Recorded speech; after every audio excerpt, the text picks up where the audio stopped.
de volta com o nosso Você Bonita e claro que a gente vai para um assunto importante. Peço perguntinhas para quem quiser. Participem no @VocêBonitaTV.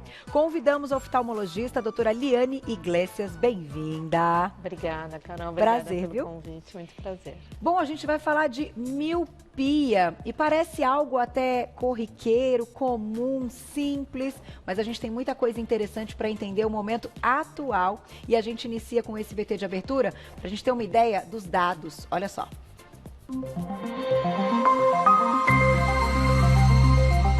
Os médicos andam preocupados e é bom você também ficar atento. O aumento dos casos de miopia já alcançou o patamar de epidemia em alguns países, de acordo com a Organização Mundial da Saúde. A entidade aponta que nesse ano de 2020, cerca de 35% da população mundial esteja sofrendo com o problema.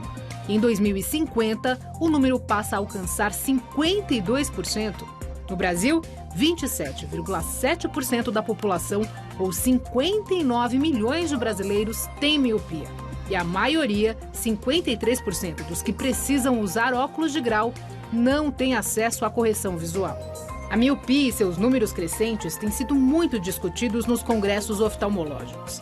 Essa preocupação se deve pela associação com o deslocamento de retina, o que resultaria em aumento dos índices de baixa visão e cegueira. O diagnóstico é simples e, atualmente, existem opções de tratamento que podem ajudar a retardar a progressão da miopia. Por isso, cuide da saúde de seus olhos. O hábito de fazer exames oftalmológicos deve ser estendido da infância até a vida adulta, incorporando-se à rotina de cuidados com a saúde. Tá aí. Doutora, para abrir o nosso assunto, bem-vinda mais uma vez. A pandemia teve um papel importante nessa história desses dados, né? Com certeza. A miopia ela tem origem num aumento do olho em milímetros. Na realidade, o foco, para que a gente enxergue muito bem, tem que cair exatamente na retina. Tá. Os olhos míopes são olhos maiores, onde então o foco cai antes da retina e a gente não consegue ver nitidamente os objetos. Tá. Tem uma conjunção de fatores que pode contribuir para a miopia. A parte familiar conta muito, então ter pais, irmãos míopes é bem relevante nos casos de miopia. O tamanho do olho, como eu falei, que é constitucional, então normalmente a miopia aparece na idade da adolescência para o adulto jovem, porque é o crescimento, o estirão, né, do ser humano. E o que a gente tem notado atualmente é que com esse uso excessivo de computadores, tablets, celulares, desde a primeira infância, as crianças têm ficado muito mais focando com a visão de perto. E é por isso que tem aumentado muito os casos de miopia a nível mundial. Pelo uso todo dessa tecnologia, o foco constante para perto faz com que possa ter uma alteração, principalmente na parte de foco da musculatura interna e causa, então, com que a miopia se agrave, progrida. Então, é muito importante que a gente, desde a primeira infância, leve os filhos no oftalmologista justamente para detectar se está aparecendo e se está progredindo o nível da miopia, né? Tem que acompanhar, né, Tem que acompanhar. E a única forma de saber é através do exame oftalmológico. E, de qualquer forma, com essas aulas online... Aí aquele sorrisinho, né, no final, as aulas online, não dá para ficar tão distante quanto a gente gostaria, porque já está difícil com a tela bem próxima. Vocês imaginam se a gente afastar um pouquinho aí que a criançada vai, enfim... tirar a atenção por completo. Vamos lá, daqui a pouquinho tem perguntinhas do público no @VocêBonitaTV. E voltando um pouco ao nosso assunto, doutor, então, até para que a gente entenda, a gente sabe que existem algumas doenças específicas ligadas à questão ocular. Hoje a gente está falando da miopia, mas junto com ela, outros problemas também aumentaram, pensando nessa questão atual que a gente está vivendo de pandemia e do contato, né, muito próximo com, enfim, com as telas. Sim, o que acontece é o que a gente chama de síndrome de visão do computador. Ah, entendi. Então, o uso excessivo do computador, ele diretamente pode não causar uma doença ocular, mas a forma constante como tem se utilizado pode provocar uma série de sinais e sintomas, provocando o cansaço visual, a gente esquece, às vezes, até de piscar, ou piscar inconsciente. Verdade. Então, resseca muito os olhos, provoca problemas de olho seco. O foco e refoco, quando a gente olha numa tela, ele deveria ser automático desde que o olho não entre em fadiga. Se você ficar horas olhando na tela do computador sem desviar por alguns segundos, alguns poucos minutos do computador para olhar para o infinito, isso já ajudaria para o descanso ocular. Então, essa série de sinais e sintomas que surgem com o cansaço ocular são, sim, provenientes do uso excessivo do computador, que agora, nesse nosso momento de pandemia, é indiscutível que todos nós, né, desde as crianças na escola até nós, todos os meia-idade, mais velhos. Atendendo, inclusive, vocês com atendimentos, né, à distância. Claro que a gente sabe que os atendimentos estão acontecendo e que as pessoas busquem ajuda, mas são coisas que entraram na nossa vida e que talvez não saiam, as reuniões, né? online, tudo. Porque a gente conseguiu passar por isso, de certa forma, dando certo. Então, a minha pergunta é a seguinte: o que a gente pode fazer, o máximo de prevenção que a gente tem nas mãos aí nesse momento, doutora? Então, acho que a primeira coisa, quando for sentar junto ao computador, ou já sabendo que o trabalho tem que ser mais prolongado, utilizar lubrificantes oculares. Tá. Ter certeza que você não tem nenhum erro refracional, né? Desde a miopia, como outros, a hipermetropia, a presbiopia, que é a vista cansada depois dos 40 anos. Tudo isso é importante que você esteja utilizando auxílios ópticos. Então, para isso é importante fazer uma consulta de check-up anual para ver se você tem aumento do grau ou, se não tem, se há necessidade de usar a correção correta. Tá, e ótica. Então, assim, pensando na prevenção, que a gente tem que estar tentando, durante todo o tempo, usar o menos possível aquilo que é do nosso momento real e que não tem muito jeito.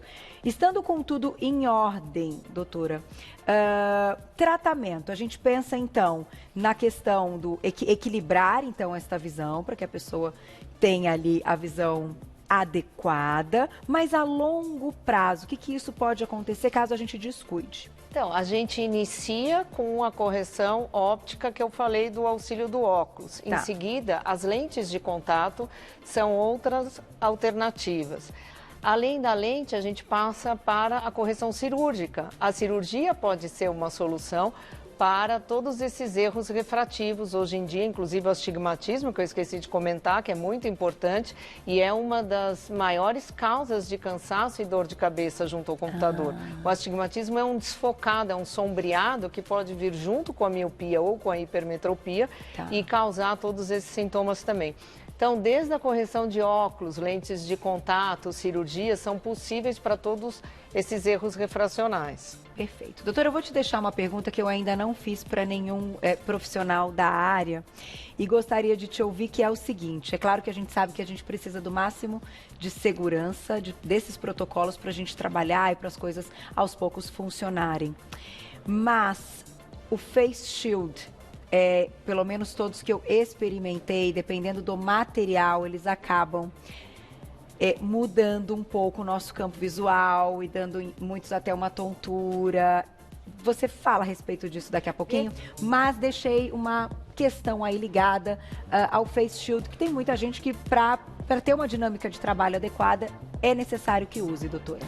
E realmente tem sido um problema não só o Face Shield, como as máscaras. As máscaras também. Então a gente notou uma demanda assim extremamente alta nos nossos consultórios de pacientes que se queixam do uso do óculos, que não têm conseguido com as máscaras e com o Face Shield.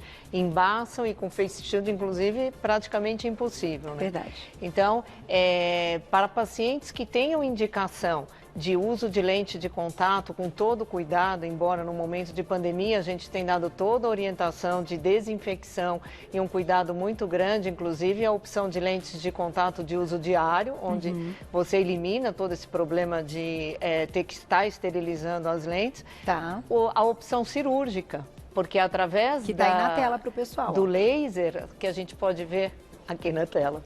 Colocar de novo para você. A gente pode colocar um pouquinho aí na tela essa opção cirúrgica que eu vou falar agora, que é o laser. Então, o laser, na realidade, ele remodela, ele muda a curvatura da córnea através do erro de refração que você tem, você escolhe o tipo de remodelação que você quer. Então, como a gente pode ver na tela, quando a luz sai deste aparelho, que é o laser, que a gente chama de laser excimer hoje em dia, ele é aplicado na superfície do olho, que é a córnea, remodelando ou no centro ou na periferia, de acordo com o erro de refração que o paciente tem. Entendi. Com isso, eu consigo com que o foco de visão caia exatamente na retina e faça o efeito do óculos ou da lente de contato, entretanto, cirurgicamente. Olha que fantástico. E, doutora, tem idade mínima para a cirurgia? Normalmente, a partir dos 19, 20 anos, desde que esteja estável a miopia, pelo menos por 12 meses. A miopia ou qualquer outro erro de refração. Aqui a gente está falando do erro mais comum, que é a miopia. Perfeito. Vamos colocar a perguntinha do público na tela. Olha que legal essa ilustração para vocês. Hein, Dani? Um beijo, obrigada. Quem tem hipertensão ocular pode fazer a cirurgia para correção de miopia? Sim. A hipertensão ocular, que comumente chamado glaucoma, ele afeta outras partes do olho, então é mais internamente. Desde que você esteja controlada e estável da sua hipertensão, sim, você pode fazer a cirurgia, desde que dentro também dos protocolos para a correção sobre a córnea. Perfeito. Tem mais perguntinha? Olha lá. Obrigada, Aline, um beijo. Tenho glaucoma e miopia, uma doença está relacionada com a outra? Olha que coincidência, a mesma pergunta. Então, como eu acabo de dizer, não tem relação as duas doenças. Entretanto, claro que no protocolo pré-operatório, que é importantíssimo ser feito antes de você decidir se pode ou não operar junto com o seu médico, você vai ter que realizar todo esse protocolo pré-operatório e uma das coisas que é realizado é a investigação de qualquer comorbidade ocular para que você esteja estável e então possa seguir com a cirurgia desejada. Tá aí, tem mais perguntinhas. Obrigada, Rodrigo, um beijo. Por que tem miopia e astigmatismo? Por que quem tem, então, miopia e astigmatismo enxergam pior? Tenho graus altos de ambos e córnea fina, por isso não posso operar a laser. Pois é. O astigmatismo, como eu falei, ele é um desfocado em todos os objetos e ele pode vir com a miopia ou a hipermetropia ou sozinho. O que acontece? Se você tem simplesmente um ou outro erro refracional, isso faz com que sua visão não seja tão ruim como a conjunção dos dois. E quem tem córnea fina, Rodrigo, sim, não pode operar de miopia pela técnica convencional. Teria que estudar outras técnicas que tornem possível a sua operação. E aí precisa, então, se cuidar, claro, com o que você comentou. Com as outras alternativas. Tá, e dá tempo de mais uma, Gláucia? Temos 1 minuto, né? Será que tem alguma curtinha lá? Obrigada, Andréia, um beijo pra você. Tenho 3 graus de miopia e um pouco de astigmatismo. Existe algum colírio, então, para correção da miopia? Não, uma vez instaurada a miopia, não existe colírio que vá tirar essa sua miopia. Você teria que tirar com algumas dessas alternativas apresentadas aqui. A miopia realmente tem que ter outro tipo de correção, mas não com colírio. Tá aí. Olha, é importante lembrar também que a gente tem trazido assuntos que são assuntos do nosso cotidiano, mas que neste momento a gente tem uma mudança de dados, né? Isso chama muito a nossa atenção. Então, vá sempre ao médico, faça os exames direitinho, que isso é fundamental. Eu vou agradecer a doutora deixando aqui um telefone de contato, que é o 3181-8333, 3181-8333. É a Visclean Oftalmologia no Facebook, para quem quiser saber mais. Muito obrigada, doutora. Até a próxima, viu? Obrigada. Vejo vocês amanhã, meio-dia, ao vivo, ó.